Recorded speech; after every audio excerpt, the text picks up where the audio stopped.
told you I was gonna get you. Stop. Surrender, please. Taste the shock. Now stay down. This is what happens when you run from me. A single unprovoked punch permanently destroyed the sight in a young woman's eye, crushing her future and confirming the terrifying vulnerability of citizens in the face of unchecked power. This story is not about justice delivered by internal mechanisms. It is about the catastrophic cost of reckless authority and how a group of ordinary citizens was forced to step in when the system completely failed. The financial damage assessed by the jury was staggering. It spoke volumes about the pain, the terror, and the irreparable harm inflicted during a few violent, unwarranted seconds on a quiet suburban street. The case centered around a 22-year-old apprentice who was simply walking away from an unnecessary display of escalating force. She wasn't running from guilt.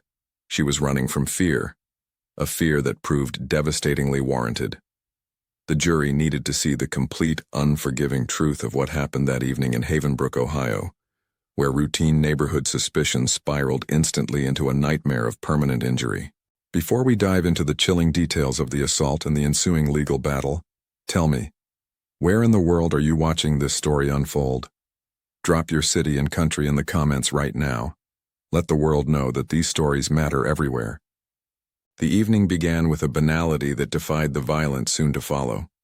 Leah Sterling was 22 years old, driven, and focused on her future as a certified plumber. She was heading to a job site, but first, she needed specific tools.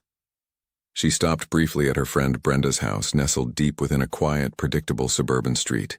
They walked together, Leah and Brenda, simply crossing a lawn and moving toward the street curb. The neighborhood felt safe, almost boringly so. This peaceful scene was shattered by a single, cautious neighbor. Seeing two young people she didn't immediately recognize, she grew suspicious.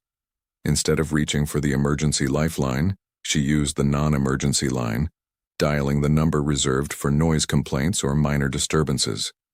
It was a call requesting observation, not intervention. The message went to the Havenbrook precinct, a division that appeared to be suffering from an overwhelming sense of boredom. The response from the precinct was instant, massive, and entirely disproportionate. It was as if the non-emergency call had triggered a system-wide panic button. The quiet of the street was ripped apart by the scream of sirens. Not one or two, but 6 police cruisers instantly sped toward the location. They swerved dangerously through minor traffic, their emergency lights flashing a dramatic, overwhelming spectacle of blue and red. The neighborhood watched in stunned confusion. A simple inquiry about unfamiliar people had suddenly been escalated into what appeared to be a full-scale riot response. The officers arrived ready for a war that absolutely did not exist. This reckless, dangerous show of force instantly transformed a non-situation into a deeply volatile encounter. Leah Sterling had a complicated, painful, and profoundly fearful history with law enforcement interactions. When the first cruiser rounded the corner, lights blazing, she felt an instant, cold wave of dread. When the second, third, and sixth cruisers arrived, pouring armed officers into the street, Leah knew she needed to remove herself immediately. She had committed no crime, but she recognized the danger inherent in the overwhelming force before her. She turned and began to walk away quickly, heading toward the nearest bus stop. Her instinct was pure self-preservation, a desperate need to flee the escalating tension. That movement, that decision to retreat, was all Officer Silas Vance needed. He was one of the first out of his patrol car, his energy manic and aggressive. Officer Vance singled Leah out from the crowd of people watching in confusion.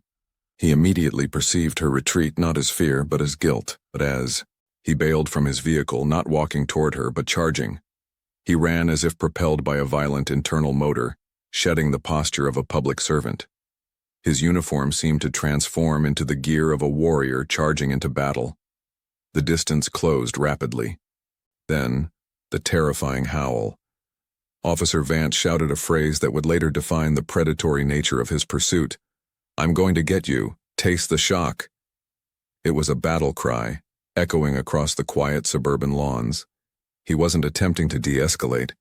He was actively pursuing confrontation and harm. Leah bolted into a full, desperate sprint.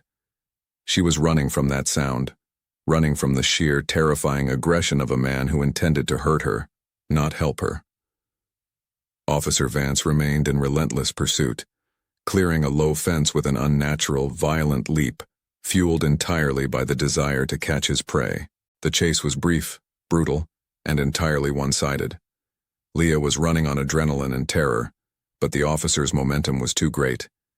As she scrambled across a lawn, her foot caught on an uneven patch of grass. She stumbled violently and fell, crashing hard onto the ground. She momentarily surrendered, having exhausted her reserves. Knowing the pursuit was over, Officer Vance arrived moments later, breathless but fueled by rage. This was the moment for de-escalation. The suspect was down, defenseless, and injured from the fall. The protocol required restraint, securing the situation, and identifying the individual. Officer Vance chose none of these things. Instead, he delivered a devastating, unprovoked strike. He did not attempt to restrain her arms or secure her body. He delivered a ferocious sucker punch, aimed directly at her face. The blow landed with sickening, immense force. It was a calculated, focused attack on a prone, vulnerable civilian. The damage was immediate and permanent. Leah's vision in her right eye instantly dissolved into pain and darkness. Later, during the civil trial, her attorney, Elena Ruiz, recounted the physician's medical assessment to the stunned courtroom.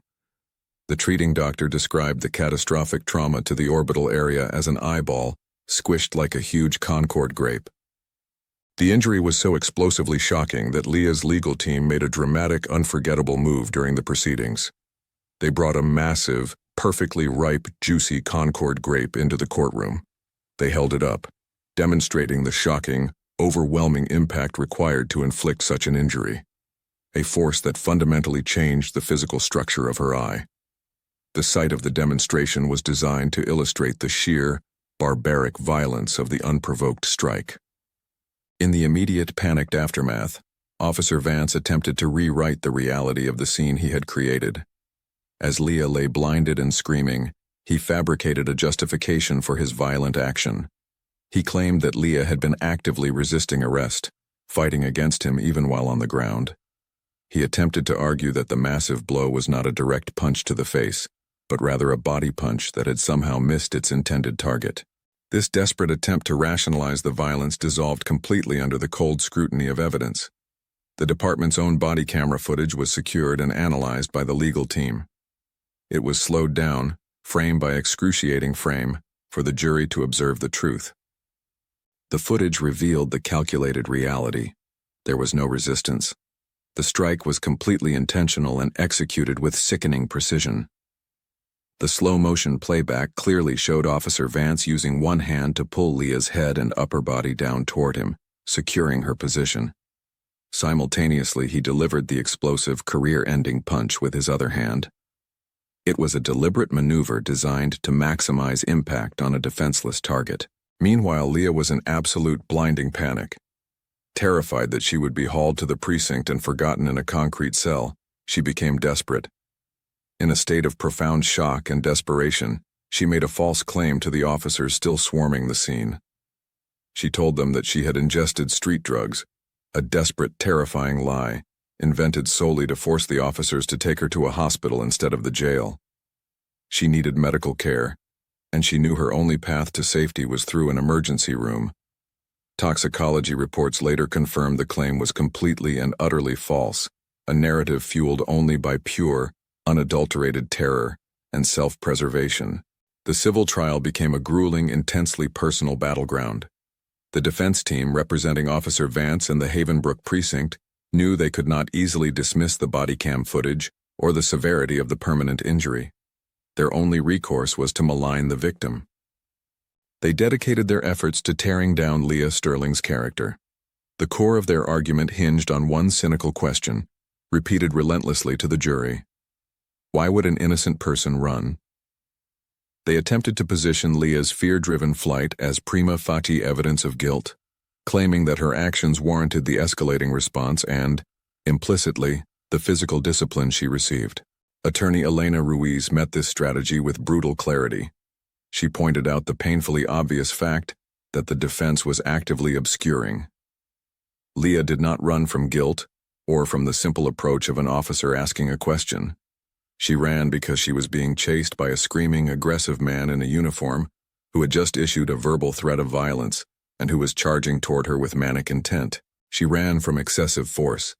She ran from an overwhelming, unwarranted show of state power. She ran because she reasonably feared for her safety and feared being harmed by the very people sworn to protect the community. The toxicological evidence, which proved her panicked drug claim was a lie, further underscored her profound fear, a fear so extreme that it compelled her to invent a lie to force medical aid. The running was not an admission of crime, but a rational response to imminent, unhinged aggression. The catastrophic violence inflicted upon Leah Sterling left a trail of undeniable physical evidence and indisputable bodycam footage. The resulting legal action detailed a complete breakdown of police procedure, a stunning failure of de-escalation, and an act of gratuitous, permanent violence. Despite the severity of the injury, despite the humiliating exposure of his lies in court, and despite the undisputed fact that his actions caused the permanent destruction of a young woman's sight, Officer Silas Vance faced zero consequences from his employer. The Havenbrook precinct conducted an internal review, characterized by a staggering lack of accountability.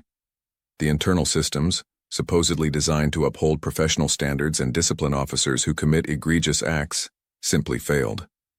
They wrapped their defense around the officer's claim of resisting, ignoring the cold, hard evidence that proved otherwise. Officer Vance was never disciplined by the department. He was never suspended without pay. He was not fired. He remains an active, employed police officer with the Havenbrook precinct, still carrying a badge and a weapon. His status speaks to a profound and chilling truth. The system designed to police his actions chose to protect him, allowing him to continue serving or terrorizing the community, despite his demonstrated capacity for extreme, unwarranted violence. This immunity placed an immense burden on the 12 citizens selected to serve on the federal jury. They were not just deciding on financial damages, they were serving as the last line of defense against systemic impunity. The trial culminated in the jury's realization that they were the sole mechanism left to deliver any measure of justice or accountability. They listened to the medical testimony, heard the sickening detail of the squished eyeball, and watched the video of the calculated, unprovoked blow. They saw the permanent loss inflicted upon a vibrant 22-year-old woman with a promising future. The jurors recognized that the Havenbrook precinct had protected Officer Vance. They understood that the department considered the horrific violence he inflicted acceptable under the color of authority. The jury returned a stunning verdict, delivering the final shattering judgment on the matter. They awarded Leah Sterling $4.5 million in damages. This enormous financial sum was not just compensation for medical bills and lost wages. It was a punitive statement about the value of human vision and the destructive nature of unchecked police brutality. The verdict proved that when the internal systems designed to maintain order and accountability fail absolutely, the responsibility falls directly upon the citizens themselves. The jury effectively policed the police, using the power of the civil court to impose the only measure of consequences Officer Vance would ever face. The $4.5 million judgment stands as the sole, tangible measure of accountability for an act of barbaric, reckless, and career-destroying violence committed in the name of public safety. This case reveals a devastating moral truth. Accountability often arrives only through financial penalty, paid for by the taxpayer, while the offending individual remains protected by the institution. Leah Sterling permanently lost her right eye, and Officer Vance permanently retained his job. The citizens of Ohio delivered the only justice available to them. Do you think justice was truly served in this case? Or was the financial award merely a consolation prize for a deep systemic failure? Let me know your thoughts in the comments below.